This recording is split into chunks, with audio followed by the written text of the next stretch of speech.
할머니의 세월. 목성균. 내 나이 15살 적 단오 무렵 할머니는 앓고 일어난 나를 앞세우고 윗말 진해가에 가셨다. 진해가에는 기력이 쇠진한 진해 할아버지께서 드시는 게장국이 늘 가마솥에서 고아지고 있었다. 할머니는 내게 그 게장국을 얻어먹여서 원기를 돋워주려는 속셈이셨던 것 같다. 황금 햇살 아래 누런 보리밭 사이길로 어질어질한 현기증을 느끼면서 할머니를 따라간 기억으로 보아서 그때 나는 몹시 쇠약했던 모양이다. 진해가 집은 식구들이 모두 들에 나가고 조용했다. 할머니와 나는 한양내가 진동하는 사랑에 들어 진해 할아버지께 절을 했다. 얼굴이 백지창처럼 하얀 진해 할아버지가 형형한 눈으로 나를 쳐다보시며 헐헐 숨찬 소리로 한참 클놈이 제 할아버지를 닮아서 시원치 못하시다며 혀를 끌끌 차셨다. 대청에 나와서 진해 할머니께 인사하고 할머니가 말씀하셨다. 이 녀석이 앓고 나더니 영 밥을 못 먹어요. 게장국 좀 먹이려고 왔어요. 진해 할머니께서 손수 부엌으로 들어가시더니 내 앞에 게장국 뚝배기가 놓인 소반을 가져다 놓으셨다. 그런데 할머니가 게장국 뚝배기를 들여다보시더니 벌떡 일어나서 내 손목을 잡아 끌며 온 집안이 떠나가게 소리를 지르는 것이었다. 나같이 박복한 년이 친정이 다 무슨 소용이요. 내가 다시는 친정에 오면 풍산홍씨 성을 갈 거요. 아버지 어머니 죽으면 머리 풀고 나올 테니 그리 알아요. 큰 사랑 문이 벌컥 열리며 진해 할아버지의 더욱 하얘지신 얼굴이 나타났다. 나는 진해 할아버지가 무서워서 자지러지며 할머니 치마폭 뒤에 숨었다. 무슨 큰 잘못을 저지른 것처럼 진해 할아버지가 무서웠다. 나더러 게장국을 떠다 먹으라면 가마솥을 통째로 떼어다 먹을까 봐서 늙은 어머니가 꾸부정거리고 손수 떠다 바쳐요.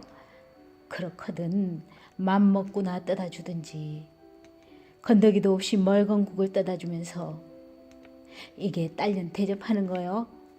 거렁뱅이도 이렇게 대접할 수는 없어. 할머니는 소리소리 지르셨다.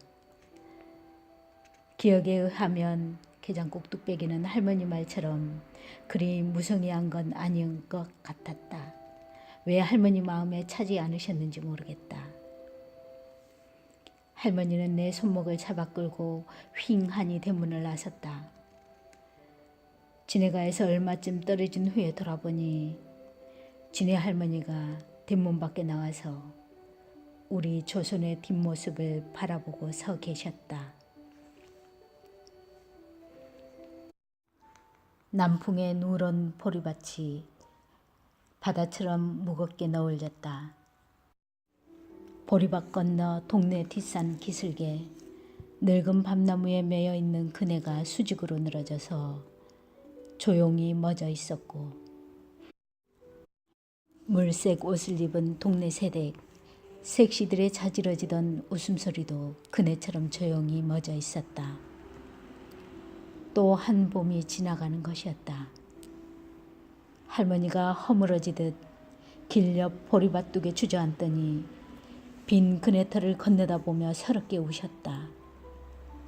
나는 파도치는 누런 보리밭을 보면서 할머니의 울음이 그치기를 기다렸다. 현란한 새소리, 눈부신 녹음, 멀미나는 누런 보리밭의 물결에 앉아서 어깨를 들썩거리도록 우시던 할머니의 모습이 지금도 단오 무렵이면 눈에 밟힌다. 게장국 뚝배기가 왜 할머니를 그처럼 서럽게 했을까? 할머니와 내가 집에 도착하자마자 뒤따라서 지네가 행랑어멈이 게장국 옹배기를 이고 왔다.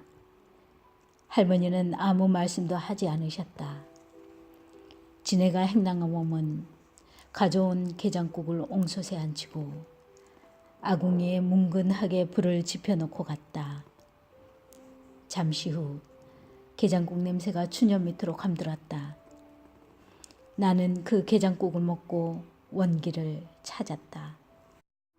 그리고 할머니가 시키는 대로 진 외할아버지께 몸 다 낫다고 인사를 드리러 갔다.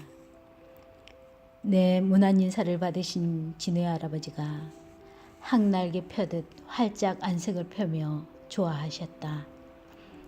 진외 손주의 건강 회복이 병약한 노인에게 기쁨이었던 모양이다. 나도 진외 할아버지만치 기뻤다. 그때 할머니는 환갑을 지나셨다. 할머니는 17에 15 먹은 신랑한테 시집 오셨다. 신랑은 장가 들고 잔병치레를 하시다가 남매를 두고 요절하셨다. 나는 증주부 품에 안겨는 보았어도 정작 할아버지 품에는 안겨보지 못했다. 족보에 의하면 할아버지는 27에 돌아가셨다. 그러니까 할머니는 29에 혼자 되신 것이다. 생각해보면 그날 할머니가 게장국 때문에 친정 부모님께 소리를 지른 불효는 청상으로 환갑을 넘긴 여자의 춘환이었는지 모른다. 보리밭둑에 앉아서 서럽게 우시던 할머니가 울음을 그치시고 옆에 시무룩해서 앉아있는 나를 안으며 어이구 우리 강아지 이렇게 아파서 어디 장가 가겠어? 내 할아버지는 너만 해서 이 길로 할머니를 데리고 3일 대바지를 갔는데 옥색 명주 두루마기를 입은 15 새신랑 뒷모습이 얼마나 의젓하던지 꼭 깎아놓은 밤 같았느니라. 우리 강아지도 얼른 병이 나서 장가 가야지. 그런 요지의 말씀을 하신 것 같다. 할머니의 그 말씀이 생각나면 나는 지금도 쓴웃음을 짓는다. 깎아놓은 밤 같은 새신랑이 겨우 27에 돌아가셨으려고 나처럼 병골이셨을 테지. 내 15살 때 모습과 닮은 할아버지의 모습을 그려볼 수 있어서다. 내 진외 할아버지께서 나를 미워하신 까닭은 병약한 내가 당신 사위 같아 보여서일지 모른다. 할머니는 97, 돌아가실 때까지 눈물겨운 한평생을 길쌈으로 달래셨다. 할머니의 명주 길쌈 솜씨는 단연 탁월했다. 그러나 정작 당신은 한 번도 명주 옷을 입으신 적이 없다. 돌아가실 때 수의로만 입으셨을 뿐이다. 그런데 할머니는 찬바람만 나면 내게 명주 옷을 입히려고 애를 쓰셨다. 바지 저고리뿐만 아니라 명절날이면 옥색 명주 두루마기도 지어 입히셨다. 그걸 입고 밖에 나갔다가 동네 애들이 꼬마 신랑이라고 따라다니며 짓궂게 놀리는 바람에 한 번 입어보고는 다시 안 입었다. 명주 옷은 개구타게 크는 애들이 입을 옷이 못 된다. 물만 흘려도 얼룩이 선명해서 하루만 입으면 때자국이 알롱달롱했다. 그러면 옷을 험하게 입는다고 나만 어머니에게 닥달을 당했다. 그래서 나는 명주옷이 싫었지만 할머니는 굳이 내게 명주옷을 입히려고 애를 쓰셨다. 그 할머니의 집착을 그때 나는 왜 몰랐을까? 깎아놓은 밤 같은 15 새신랑의 의젓한 모습에 대한 할머니의 애잔한 환상 때문인 것을. 할머니가 짜놓은 명주는 때 맞춰서 피륙장수 여자가 가져갔다. 나는 피륙장수 할머니의 세월을 오로리 짜는 바닥고운 명주피를 돈 몇 푼에 가져가는 게 아까웠으나 할머니는 그 피륙장수에게 명주피를 넘기면서 값을 논하지 않으셨다. 뿐만 아니라 할머니는 명주피 값을 받아들고 과금 아니냐며 금에 만족해 하시던 걸로 보아서 그 피륙장수는 할머니의 명주필에다 시세보다 한 금을 더 놓은 게 분명하다. 혼신을 다한 길쌈공정에 대한 경의였을 것이다. 참 오랫동안 할머니와 피륙장수 여자는 거래를 했다. 그것은 비단 상거래만이 아니라는 생각이 든다. 할머니가 돌아가셨을 때 피륙장수가 문상을 와서 곡을 하는데 어찌나 서럽게 울던지 명주 피륙으로 맺어진 인연이 의외로 깊은데 감동했다. 피륙장수 여자가 애착한 할머니의 명주 피륙은 분명히 15 새신랑이 3일 대바지를 갈 때 입었던 옥색 두루마기감을 능가하는 바닥이었으리라.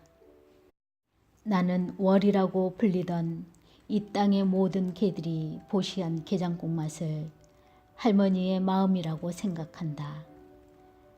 가마솥에서 뭉근한 장작불에 세월 없이 고아지던 게장국은 개가 단백질과 무기질과 섬유질로 분해되어 남을 건 남고 용해될 건 용해된 것으로 부처님께 공양을 해도 죄송할 게 없는 음식이다. 염원과 성의가 깃들인 공정이기 때문이다. 그 점은 우리 할머니의 명주 길쌈 공정과 일맥상통한다. 보리가 누렇게 고신 단오 무렵이면 지네가 텐마루의 청동화로에서 달해지던 한약 냄새와 어우러져 서리서리 추녀 밑을 감돌던 게장국 다리는 냄새가 코끝을 스친다. 우리 할아버지가 돌아가시던 27살 적 침울한 우리 집에도 그 냄새가 추녀 밑에 서리서리 감돌았을 것이다. 할머니는 그 냄새를 맡으면 청상에 홀로 되어 수절한 여자의 생애가 발작처럼 서러울 거라는 짐작이 가는 것이다.